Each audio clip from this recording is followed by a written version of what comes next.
अस्सलाम वालेकुम वरहमतुल्लाहि वबरकातुहू। उम्मीद करता हूँ आप लोग सब खैरियत से होंगे। क्विक मार्केट अपडेट के साथ मैं दोबारा से आप लोगों की खिदमत में हाजिर हूँ। और जो अभी की करंट मार्केट सिचुएशन है काफ़ी बुरी है। बुरी क्यों है उसकी कल मैंने रीज़न ढूंढने की काफ़ी कोशिश की। एकदम से BTC 14% डंप कर गया, 14%, और उसने अपना सपोर्ट कंफर्म किया 43,000, इवन के 42,000 के रेंज के करीब, 43 से 42,000 की रेंज के करीब, जो कि नहीं होना चाहिए था। अब उसकी रीज़न क्या है और इसमें इतना ड्रास्टिक ड्रॉप क्यों आया? इसमें दो इवेंट्स हुए कल। एक अल सल्वाडोर, जिसने लीगल टेंडर कंफर्म किया बिटकॉइन को, उसने इसको लीगल टेंडर अपना बना लिया।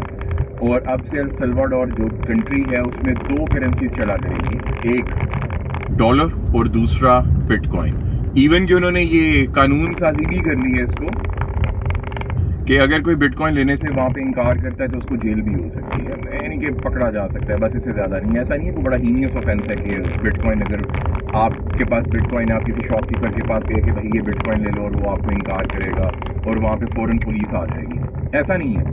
बहरहाल कानून साजी होती है वो ऐसी ही होती है। अच्छा, और अल सल्वाडोर के जो प्रेसिडेंट साहब थे वो काफ़ी खुश थे इसमें। फिर उसके बाद क्या हुआ, उन्होंने ट्वीट किया और उन्होंने ट्वीट में कहा कि भाई जो IMF है, इंटरनेशनल मॉनेटरी फंड, उसने इस फंड को क्रिएट किया और मैसिव डिप आया।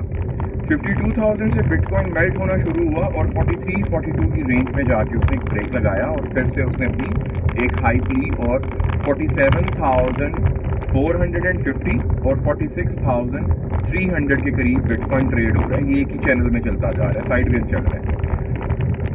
अब हुआ क्या इसमें, एक तो ये था कि अल सल्वाडोर के जो प्रेसिडेंट साहब हैं उन्होंने ये कहा भाईजान जो IMF है उसने हमें मरवाने की कोशिश की थी, डिप पाया, लेकिन हमने 150 बिटकॉइन और बाय कर लिया। अब हमारे पास टोटल 550 बिटकॉइन हो गए हैं, पहले हमारे पास 400 बिटकॉइन हो गए। अल सल्वाडोर का पूरा जो रिजर्व है, बिटकॉइन रिजर्व है। अब यहाँ पे मैं आपको एक छोटी सी बात समझाना चाहता हूँ, अगर आपको समझ आ जाए तो। जो भी कंट्री जिस भी करेंसी को अपना लीगल टेंडर बनाती है, लीगल टेंडर का मतलब होता है कि अब वो कंट्री उस करेंसी में चीज़ों को बाइंग एंड सेलिंग कर सकते हैं। उसके जितने भी रेजिडेंट्स हैं, जितने भी उसके इनहेबिटेंट्स हैं, जितने भी उसके नेशनल्स हैं, वो उस पर्टिकुलर करेंसी के अंदर चीज़ों को फरोख्त कर सकते हैं, ट्रांजेक्शन कर सकते हैं। अब हुआ क्या, जब लीगल टेंडर कंफर्म किया तो IMF ने और भी 3-4 बड़े बैंक्स ने अल सल्वाडोर के प्रेसिडेंट को कहा था कि ऐसा मत करो, अगर ऐसा करते तो डॉलर की जो वर्थ है वो कम होती है। अल सल्वाडोर कोई इतनी बड़ी कंट्री नहीं है, छोटी सी कंट्री है, लेकिन चूंकि कंट्री ने कितना ड्रास्टिक स्टेप लिया तो उसके ऊपर उसको एक सेटबैक देना बड़ा ज़रूरी था। किनका? जो इंटरनेशनल माफिया है। और इंटरनेशनल माफिया ने इसको देने की कोशिश की। उन्होंने बिटकॉइन को मेल्ट किया। मेल्ट करने से मुराद ये कि बिटकॉइन को डिप में लेके गए मैसिवली। और मैं आपको मज़े की बात बताऊं, जो दूसरा इवेंट इसमें हुआ, ये मैसिवली डिप आने की वजह क्या थी? अल सल्वाडोर के प्रेसिडेंट के जो वो अज़ाइम है ना, यानी कि जो वो सोच के बैठा हुआ है कि भाई हमने ये काम करना है, ये काम करना है, बिटकॉइन आएगा, हम रिच हो जाएंगे, जो भी उसने अपनी स्ट्रेटेजी बनाई हुई है, उसके अकॉर्डिंगली उसको एक डेंट मारना था। जो उसने अपने ट्वीट में कहा, ये मैं अपनी तरफ से नहीं कह रहा हूँ, ये उनके ट्वीट की तशरीह है। और नंबर 2 इवेंट क्या हुआ, माइक्रो स्ट्रेटेजी, जिसके पास 98,000 समथिंग 100 बिटकॉइन पड़े हुए थे काफ़ी अर्से से, 98,000 के करीब बिटकॉइन है उनके पास।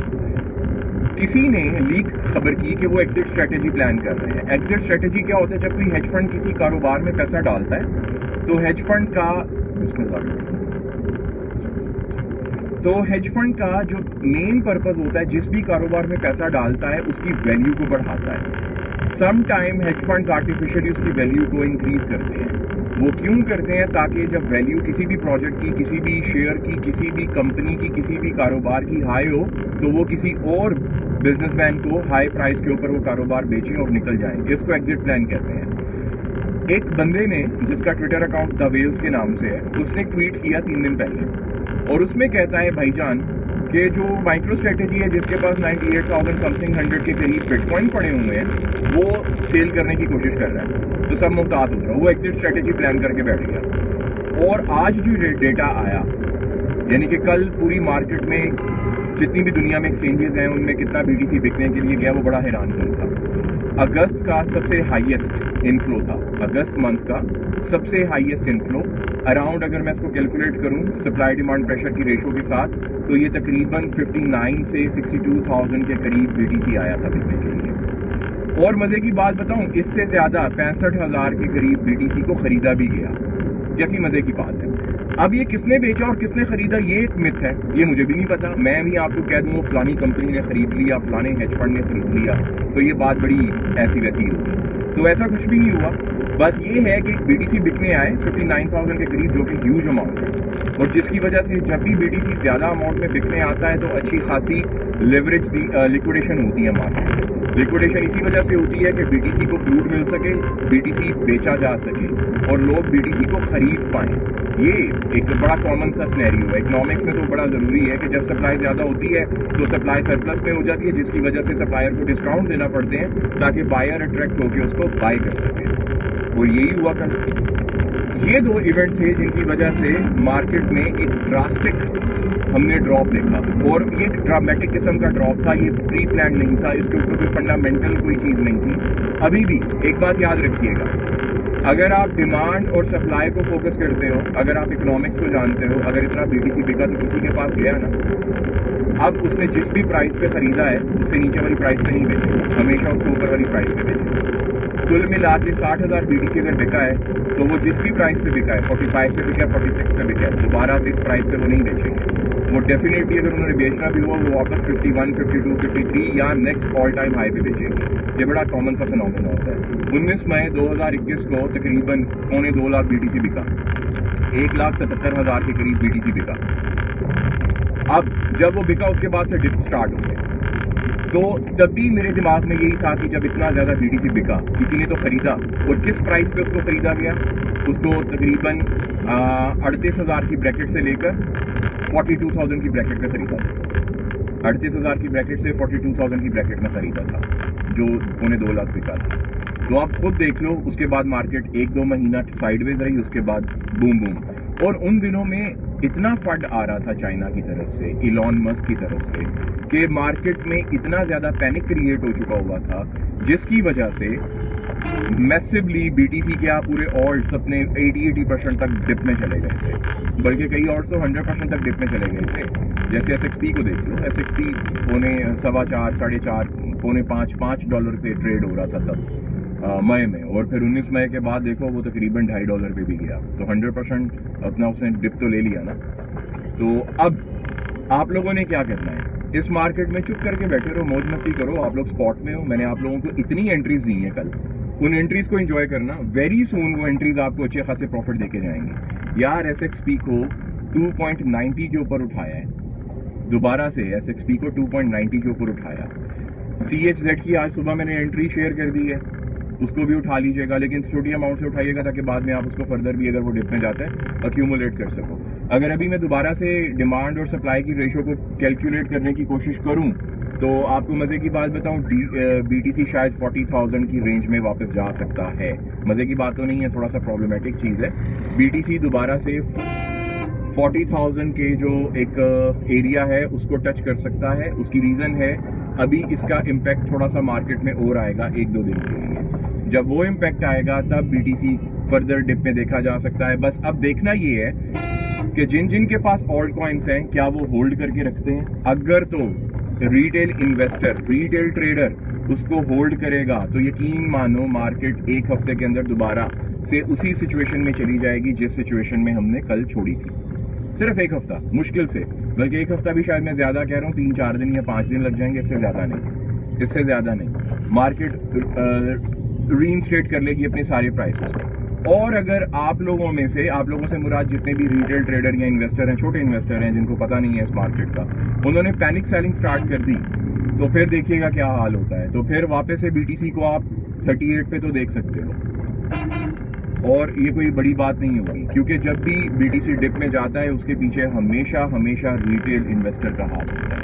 रिटेल इन्वेस्टर बेचना शुरू करते हैं, और रिटेल इन्वेस्टर ही रियल पावर है। अगर रिटेल इन्वेस्टर ये समझ जाए कि हमने मॉडल करना है HODL, हमने बेचना नहीं है, कभी भी अपने डायमंड्स को नहीं बेचना जब तक कि हमारे टारगेट प्रॉफिट अचीव नहीं होते, तब तक मार्केट कभी भी डिप में नहीं जा सकती। और आपको जाते जाते एक मजे की बात बता दूं, कल 4 घंटे के अंदर पूरी दुनिया में $2.75 बिलियन जो कि फ्यूचर ट्रेड कर रहे थे उनको लिक्विडेशन मिली है, $2.75 बिलियन। और उसमें कौन कौन से लिक्विडेट हुए हैं? जिनकी 3x लेवरेज थी वो भी लिक्विडेट हो गए। और उसके बाद बाइनास साहब, उन्होंने अपना अलग से ही काम स्टार्ट करके रख लिया। बाइनास की ऐप हैंग हुई है मैसिव लोड की वजह से, या क्या हुआ क्या नहीं हुआ। कई लोगों को उसने 2x की लेवरेज वालों को भी उसने लिक्विडेट कर दिया, हालांकि कोई तुक नहीं बनता था। 2x 50% कोई भी कॉइन ड्रॉप नहीं हुआ, तो वो भी लिक्विडेट हुए। और ऐसा नहीं है कि मुझे लॉस नहीं हुआ, मुझे भी लॉस हुआ है।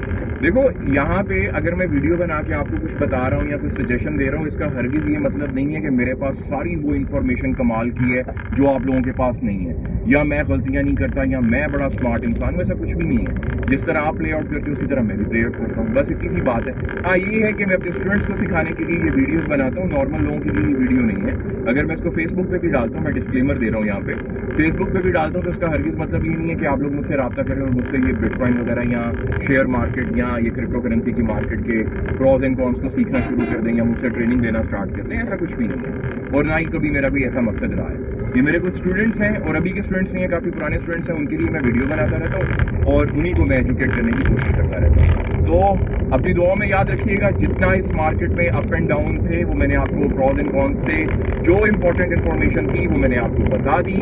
आप मुझे अपनी दुआओं में याद रखिएगा। अगर इसके अलावा कोई इन्फॉर्मेशन होती है तो मैं आपकी खिदमत में दोबारा से पेश कर दूंगा। वैसे मैं टेलीग्राम चैनल में कब से ये पेश कर चुका हूँ। और मजे की बात, कल रात को जो हमने सेशन किया है, जूम सेशन, उसमें जो मैंने एंट्रीज बताई थी वो भी तक वैलिड है। अगर किसी को याद है तो वो सारी एंट्रीज ले सकते हैं, प्रोवाइडेड आपका पोर्टफोलियो आपको इजाजत देता है। और अपने पोर्टफोलियो का 20% से 25% USDs या BUSDs को साइड पे रखिएगा। उनको अभी इन्वेस्ट कतन मत कीजिएगा, बल्कि उनको फिलहाल कभी भी इन्वेस्ट मत कीजिएगा। तो मिलते हैं आपसे अपनी अगली वीडियो में, तब तक के लिए मुझे इजाजत दीजिएगा। अल्लाह हाफिज।